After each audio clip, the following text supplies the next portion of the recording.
تو جب دھرم ایک ہے وہاں دین کے معنی اگر انہوں نے دھرم لیا اور اللہ نے کہا دھرم ایک ہے دوسرا کوئی دھرم نہیں، تو ذاکر نائک دوسرا کس کو اور دھرم ماننے لگے ہیں بھائی؟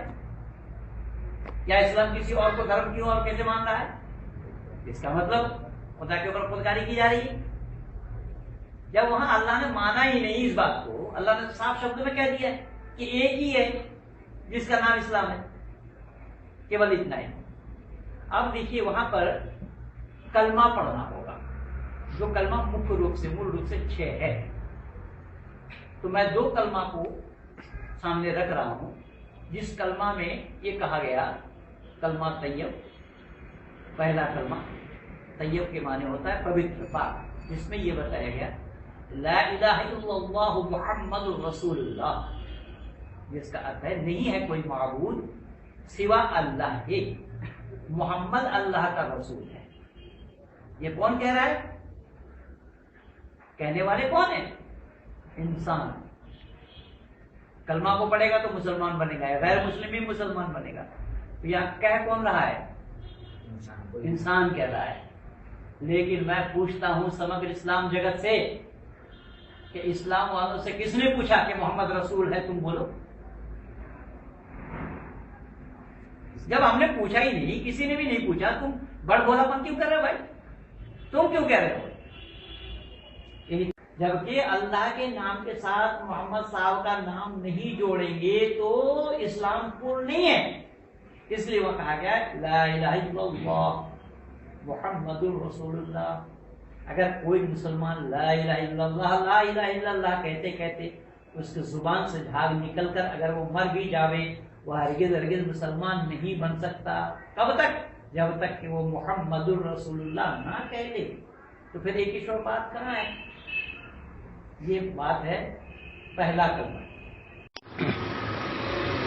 السلام علیکم ورحمۃ اللہ وبرکاتہ۔ اعوذ باللہ من الشیطان الرجیم، بسم اللہ الرحمن الرحیم۔ قل جاء الحق وجحق الباطل ان الباطل کان زہوقا، صدق اللہ العظیم۔ مرتد پنڈت مہندر پال آریہ نے اس کلپ کے اندر جو سوالات اٹھائے ہیں وہ آپ لوگوں نے سنے۔ پنڈت جی نے جو پہلا سوال اٹھایا ہے، اعتراض کیا ہے کہ جب اللہ نے وہاں پہ اسلام کے علاوہ کسی اور کو دین نہیں مانا، پھر ڈاکٹر ذاکر نائک کس کو دین مان رہے ہیں؟ جبکہ اس کا جواب میں نے اپنی 2 کلپ کے اندر دیا ہوں پنڈت مہندر پال کو، مگر ابھی تک کوئی جواب نہیں آیا۔ صوفی حضرات لوگوں نے بھی اس تعلق سے پنڈت مہندر پال کو جواب دیے تھے، ابھی تک پنڈت مہندر پال کی طرف سے کوئی جواب نہیں آیا۔ یہ پنڈت جی کی میں سمجھتا ہوں بے شرمی کی بات ہے کہ ہم نے جو جوابات دیے اس کو ابھی تک آپ نے ٹچ بھی نہیں کیا، اور بے غیرتوں جیسا بار بار اپنا ہی اعتراض آگے رکھ دیتے، جبکہ پنڈت جی کو چاہیے کہ وہ ہمارے جواب کا جواب دے، ہمیں لاجواب کرے، اس کے بعد وہ دوبارہ اپنا اعتراض سامنے رکھتے ہیں، تو سمجھ میں آتا ہے کہ پنڈت جی کے اندر کوئی ایمانداری نام کی چیز ہے، مگر وہ تو سرے سے نہیں ہے۔ تو پنڈت جی ہمارے کو لاجواب تو کر ہی نہیں سکتے ہیں، قیامت کی صبح تک نہیں کر سکتے، اور ضدی پنا بھی چھوڑ نہیں سکتے، اس لیے پنڈت مہندر پال ہمیشہ اپنا اعتراض آگے رکھیں گے۔ خیر، قرآن کے اندر جو ان الدین عند اللہ الاسلام ہے، یہاں پر ایک شبد موجود نہیں ہے، یہ پنڈت مہندر پال نے گھسیڑا ہے۔ وہاں پہ بتایا گیا ان الدین عند اللہ الاسلام، اللہ کے نزدیک معتبر دین دین اسلام ہے، ایک شبد موجود نہیں ہے، یہ پنڈت مہندر پال کا گھسیڑا ہوا شبد ہے۔ دوسرا پنڈت جی نے کہا ہے کلمے کے اوپر کہ مسلمان ہونے کے لیے کلمہ پڑھنا پڑے گا، لا الہ الا اللہ محمد الرسول اللہ۔ پھر پنڈت جی نے سوال کیا کہ میں پوچھتا ہوں مسلمانوں سے کہ تم سے کس نے کہا کہ محمد رسول ہے، تم بولو، جب ہم نے پوچھا ہی نہیں تو تم کیوں بول رہے ہو؟ تو پنڈت مہندر پال ذرا آپ اپنے گریبان میں جھانکیے، یہ پرشن تو آپ کے اوپر بھی آ گیا۔ آپ جو اپنے پروچنوں کے اندر گلے پھاڑ پھاڑ کے لوگوں کو بتا رہے ہو کہ یہ وید ایشور کی وانی ہے، آدی سرشٹی میں پرم پتا پرماتما نے مانو ماتر کے لیے اپنا گیان دیا ہے، تو میں پوچھتا ہوں کہ یہ کہنے والا ہے کون ہے؟ تم ہو۔ تو جب آپ سے کس نے کہا کہ وید ایشوری گرنتھ ہے، تم بولو؟ جب ہم نے پوچھا ہی نہیں، کسی نے بھی نہیں پوچھا، پھر تم کیوں بول رہے ہو بھائی کہ وید ایشوری گرنتھ ہے؟ تو ذرا آپ پہلے اپنا دامن صاف کرے، اس کے بعد اسلام کے پاس آئے۔